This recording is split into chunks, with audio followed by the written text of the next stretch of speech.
Esse é o vídeo número 43 do maravilhoso livro de Santo Afonso Maria de Ligório, Escola da Perfeição Cristã. Já estamos na página 208 de um total de 500 páginas. Aproveite! Inscreva-se no canal para crescer espiritualmente e alcançar a perfeição com essas maravilhosas meditações em áudio. Quarto, da obediência ao diretor espiritual. É de grande importância que aqueles que tendem à perfeição tenham um diretor espiritual, que os encaminhe e guie em seus exercícios, tanto internos como externos. É verdade que alguns santos foram dirigidos diretamente por Deus, diz São Gregório, mas tais exemplos devem se admirar sem querer imitar a junta ao santo, para que não se chegue a cair no erro, desprezando-se a direção de um homem. A virtude segue o justo meio. Tanto a preguiça como o zelo indiscreto são falhas na vida espiritual, e o diretor espiritual deve combater a primeira e refrear o segundo. Para isso, é absolutamente necessário um diretor. Se a alma não encontra ninguém, então Deus mesmo toma a sua direção. Mas aquele que recusa tomar um ministro de Deus por diretor, quando pode ter um, torna-se réu de temeridade e extravia-se muito facilmente. Poderia Deus dirigir-nos diretamente, mas, para conservar-nos na humildade, Ele quer que nos sujeitemos a seus ministros e dependamos de sua autoridade. É para nós um grande benefício nos ter Jesus Cristo deixado diretores espirituais no caminho para o céu, os quais nos preservam de dar passos em falso. Alguns pensam que a santidade consiste em praticar muitas penitências. Se, porém, alguma pessoa de constituição fraca quisesse fazer penitências que a pusessem em perigo de vida, trabalharia assim para sua santificação. Não, antes pecaria. Outros julgam que a santidade consiste em empregar muito tempo na oração. Mas, se um pai de família negligenciasse a educação de seus filhos, se retirasse a uma solidão para ali se entregar à oração, cometeria igualmente pecado, pois, ainda que a oração seja boa, um pai de família não deixa de estar obrigado a cuidar de seus filhos, tanto mais que ele pode unir as duas coisas sem viver na solidão. Pensam outros que a santidade consiste na recepção frequente da Sagrada Comunhão. Mas, se uma mãe de família quisesse comungar todos os dias, apesar da proibição de seu marido, em vista do dano que com isso sofre o governo da casa, certamente procederia mal essa mulher e teria de dar contas a Deus a esse respeito. Em que, então, consiste a santidade? Consiste em se cumprir perfeitamente a vontade de Deus. Como, porém, podemos saber o que Deus de nós exige? Agradeçamos, sem interrupção, a Jesus Cristo, que nos deu um meio fácil para isso. Ele declarou que obedecemos a Ele mesmo quando obedecemos a nosso diretor espiritual. Quem vos ouve, a mim ouve. A alma deve constituir seu juízo confessor, diz Santa Teresa, e então está firmemente resolvida a não se inquietar a respeito de seu estado interior, mas a pôr toda a sua confiança nas palavras do Senhor. Quem vos ouve, a mim ouve. Evangelho de São Lucas, capítulo 10, versículo 16. Ela acrescenta que esse é o meio mais seguro de cumprir a vontade de Deus. Também confessou a santa que conseguiu conhecer e amar a Deus justamente pela obediência prestada a seu confessor. São Francisco de Sales se exprime do seguinte modo a respeito da obediência ao diretor espiritual. O mais importante de todos os avisos nos dá o piedoso Ávila, quando nos diz: podes procurar como quiseres, nunca encontrarás tão certamente a vontade de Deus como no caminho daquela humilde obediência tão recomendada e praticada por todos os santos. Filoteia, parte 1, capítulo 4. Quem age em obediência a seu diretor espiritual agrada sempre a Deus, quer ele reze, ou se mortifique, ou comungue ou deixe de fazer esses exercícios de piedade. Ele ajunta sempre merecimentos, quer se recreie, ou coma ou beba, porque, obedecendo a seu confessor, se faz sempre a vontade de Deus. Por isso diz a Escritura, Eclesiástico, capítulo 4, versículo 17, que a obediência é mais agradável a Deus que todos os outros sacrifícios que lhe podemos oferecer, como penitências, esmolas ou semelhantes coisas, obedecei a vossos superiores. Diz São Paulo, Epístola aos Hebreus, capítulo 13, versículo 17. E não tenhais receio a respeito do que praticais por obediência, porque eles, e não vós, hão de dar contas de vossas ações. Notemos, porém, também o que o apóstolo acrescenta.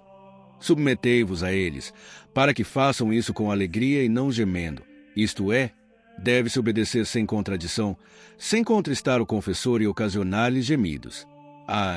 Quanto desgosto não causam aos diretores espirituais os penitentes que não querem obedecer, apresentando certos pretextos ou desculpas e queixas injustas. Obedeçamos com toda a simplicidade a nossos diretores espirituais, e não tenhamos temor a respeito daquilo que fazemos por obediência. São Filipe Neri dizia: os que desejam se adiantar no caminho da perfeição devem se sujeitar a um confessor esclarecido e obedecer-lhe como a Deus mesmo. Quem age assim, está seguro de não ter que responder a Deus por sua conduta. Se Jesus Cristo, pois, no dia do juízo, te perguntar: por que escolheste esse estado? Por que comungaste tantas vezes? Por que omitiste estas e aquelas penitências? Poderás responder, se praticaste a obediência: Senhor, assim ordenou-me meu confessor.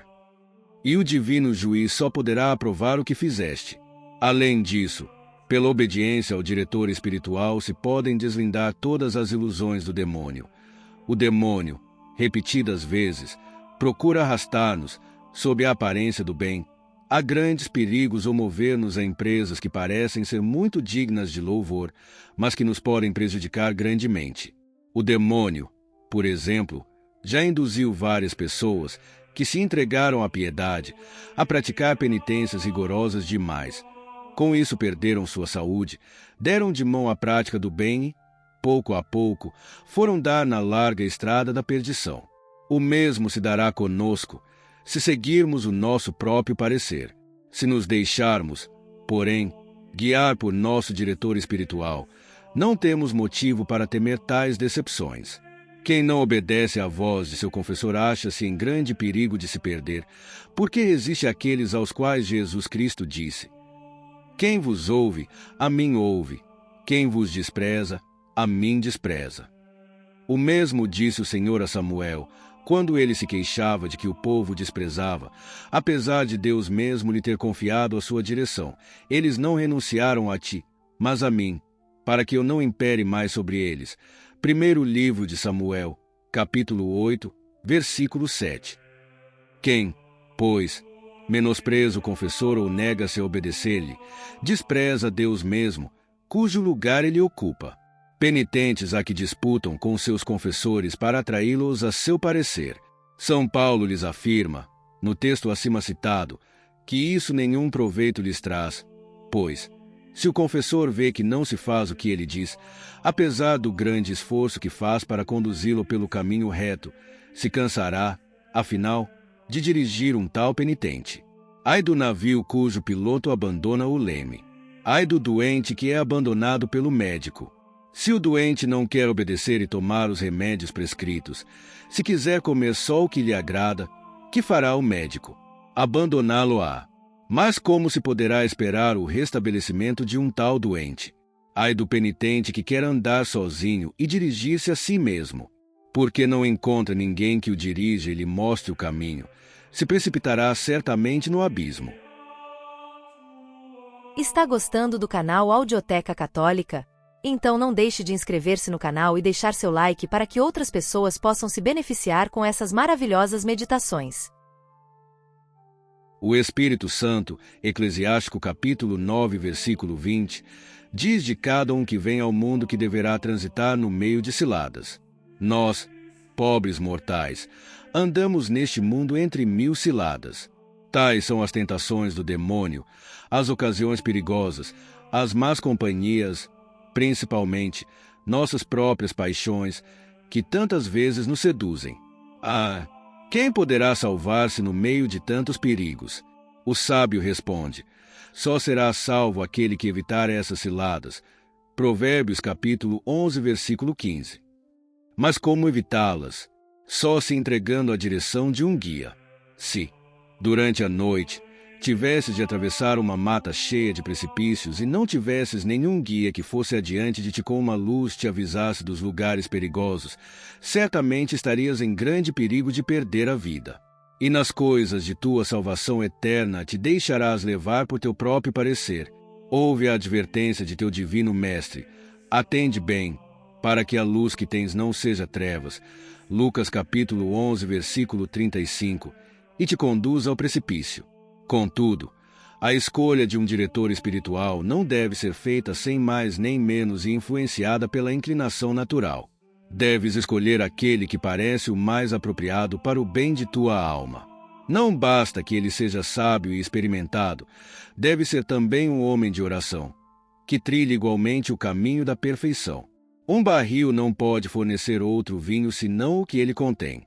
Se os diretores de consciência não são homens de oração, diz Santa Teresa, Livro da Vida, capítulo 13, sua ciência pouco aproveitará.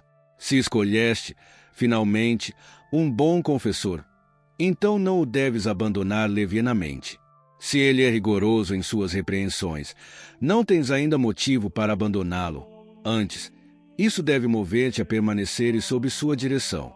A esse respeito, São Luís, rei de França, deu a seu filho, que o devia suceder no trono, o seguinte conselho: confessa-te muitas vezes e escolhe homens sábios e virtuosos para teus diretores espirituais, que saibam te instruir a respeito do que tens a fazer ou evitar, e deixa a teus confessores toda a liberdade para te repreenderem e admoestarem. Não há confessor mais incapaz que aquele que pouco repreende e que é muito indulgente com as faltas de seu penitente, visto que, assim, ele o acostuma a fazer pouco caso de suas faltas. Se, por conseguinte, tens um confessor que te conduz por ásperos caminhos, tratando-te com rigor por causa de tuas faltas voluntárias, deves tê-lo em conta de um ótimo diretor e não o deves abandonar. Talvez repliques que o teu confessor, a quem seguiste até agora, te dirigiu mal, como outros também te confirmam. Ao que respondo que não podias errar facilmente se foste obediente. Se isso, porém, se deu, o motivo talvez estará em teres obedecido em algumas coisas e em outras não, pois Deus não está obrigado a conceder sua assistência a uma obediência tão defeituosa. Abandona-te inteiramente à direção de teu confessor, obedece-lhe em tudo, que então certamente o Senhor não permitirá que te enganes. Se teu confessor não possui a ciência necessária, Deus suprirá o que falta, pois é impossível que uma alma que quer santificar-se e que confia em Deus se engane, se ela for fiel em obedecer a seu confessor. Além disso, deves estar convencido de que nenhum confessor pode dirigir-te à santidade se não estiveres resolvido a renunciar à tua própria vontade. Quanto à paz do coração, te exorto muito especialmente que não a esperes obter do confessor, mas só e unicamente de Deus, porque, se depositares toda a tua confiança no confessor, Deus não permitirá a paz que desejas. A direção, portanto, de teu confessor não te deve servir para conseguires uma paz sensível, mas para te fazer conhecer o que Deus exige de ti. Algumas vezes sentirás angústias quase mortais se seguires as prescrições do confessor. Suas palavras, muitas vezes, te causarão enfado, em vez de te consolar. Apesar disso, deves te resolver a obedecer-lhe, custe o que custar, ainda que tivesses de suar sangue. Grava profundamente em tua memória que a santidade só se adquire entre espinhos e contradições. Se, portanto, a procurares entre suavidades, nunca a encontrarás. Sobre o voto da obediência, veja-se a segunda parte, capítulo 5.